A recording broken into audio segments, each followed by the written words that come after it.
మాల్స్కి జలకంటూ నగరంలోని 200 బడా మాల్స్కి నోటీసులు, జూబ్లీహిల్స్లోని వాటికి మినహాయింపు, మరో 100 నోటీసులు జారీ చేసే ఛాన్స్, నేటితో ముగియనున్న డెడ్ లైన్, ట్యాక్స్ కరెక్షన్తో పెరగనున్న ఆదాయం అంటూ ఈ షాపింగ్ మాల్స్కి సంబంధించినటువంటి వార్త ఇది. మనకు పెద్దగా ఉపయోగపడకపోవచ్చు, కాకపోతే అన్ని వార్తలు చూడాలి కాబట్టి ఈ వార్త ఎందుకు కూడా తెలుసుకోవాలి. ఎందుకంటున్నా అంటే మరి వాళ్ళకి జలకి చిరట ఎందుకోసం ఇచ్చారు, ఇక అన్నీ అయిపోయినాయి. రైతుల జలక అయిపోయింది, నిరుద్యోగుల జలక అయిపోయింది, మహిళల జలక అయిపోయింది, అందరి జలక అయిపోయింది, ఉద్యోగస్తుల జలక అయిపోయింది, ఇక మిగిలింది వ్యాపారస్తుల జలక కాడు ఉన్నాం మనం. ఈ జలక ఏందో చూద్దాం, వీళ్ళు ఎందుకు ఇచ్చిరో చూద్దాం.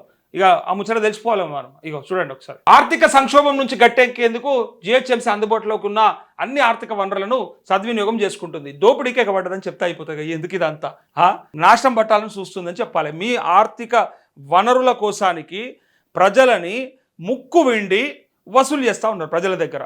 అది పన్నుల రూపంలోనో ట్యాక్స్లో ఏదో ఒక రకంగా ఫైనల్గా పెంచిన ధరలతో పాటు పూర్తిగా మీ ఆదాయం పెంచుకోవడానికి తప్ప ఇంకొక దానికి కాదు, సద్వినియోగం చేసుకుంటుంది. ఇందులో భాగంగా సిటీలోని మొత్తం 30 సర్కిల పరిధిలోని వందల సంఖ్యలో ఇక పెద్ద పెద్ద మాల్స్ ఉన్నాయి కదా, మాల్స్ అన్ని కూడా ఆస్తి పన్ను చెల్లిస్తున్నాయా, ట్రేడ్ లైసెన్సులు తీసుకున్నాయా అని ఇప్పుడు చూస్తున్నారట. వ్యాపారానికి తగిన విధంగా ట్రేడ్ లైసెన్సులు తీసుకున్నాయా, ట్యాక్స్ కమర్షియల్ చెల్లిస్తున్నాయా, రెసిడెన్షియల్ చెల్లిస్తున్నాయా అన్న విషయాన్ని ఫీల్డ్ లెవెల్లో కరెక్షన్ చేసుకునేందుకు ఇటీవల కమిషనర్ సర్క్యులర్ జారీ చేశారు. దీంతో ఇప్పటివరకు 30 సర్కిళ్ల పరిధిలో సుమారు 200 వరకు బడా మాల్స్లు గుర్తించి నోటీసులు జారీ చేసినట్టు అధికారులు వెల్లడించారు. వీటిలో చాలా వరకు మాల్స్ పేరుగాంచిన CMR, GVK, forum mall, Hyderabad central mall వంటి ఇతర బడా మాల్స్ ఉన్నట్టు సమాచారం. ఈ నెల 8వ తేదీ నుంచి సోమవారం మధ్యాహ్నం వరకు సుమారు 200 మాల్స్కు నోటీసులు జారీ చేసినట్టు తెలిసింది.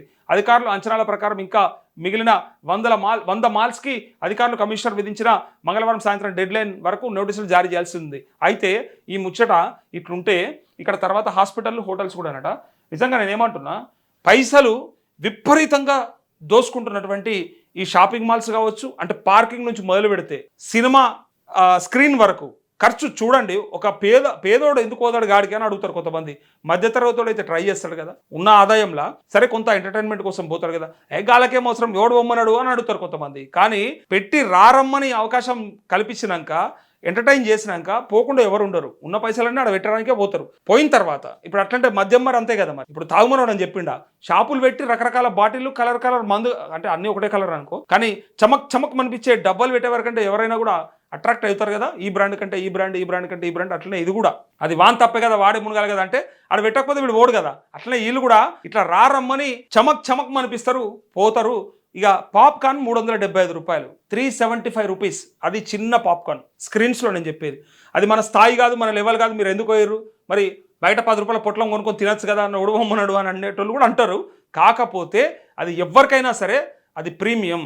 షాపింగ్ మాల్స్లో మరి వాడు ట్యాక్సులు కట్టకుండా, ప్రభుత్వానికి చెల్లించాల్సిన పన్నులు చెల్లించకుండా, సరైన లైసెన్సులు లేకుండా, సరిగ్గా కన్స్ట్రక్షన్లో మరి లోపాలున్నా వానికి చుట్టూ ఫైర్ ఇంజన్ తిరగాలి లెక్కకైతే. అంత పెద్ద మాల్స్ నిర్వహించేటప్పుడు ఎక్కడా ఉండవు, ఎక్కడనో కొన్ని చోట్ల మాత్రమే కొంతమంది మాత్రం పాటిస్తారు, మిగిలిన చాలామంది కూడా ఇవన్నీ కూడా అతిక్రమిస్తారు. సో అందుకే ఇక్కడ చాలాసార్లు అగ్ని ప్రమాదాలు జరిగినప్పుడు చాలామంది చనిపోతూ ఉంటారు, అందులోనే ఇరుక్కుపోతారు, చిక్కుకుపోతారు. సో ఇలాంటి పరిస్థితి ఉన్నప్పుడు ఈ షాపింగ్ మాల్సే కానీ, లేకపోతే ఇంకా పెద్ద పెద్ద హాస్పిటల్స్, కార్పొరేట్ హాస్పిటల్స్, ఇవన్నీ కూడా నిజంగా పర్ఫెక్ట్గా సెక్యూరిటీ ఉండాలి. దాంతోపాటు వాళ్ళు అక్కడ అన్నీ కూడా ప్రికాషన్స్ ఉండాలి, తీసుకోవాలి.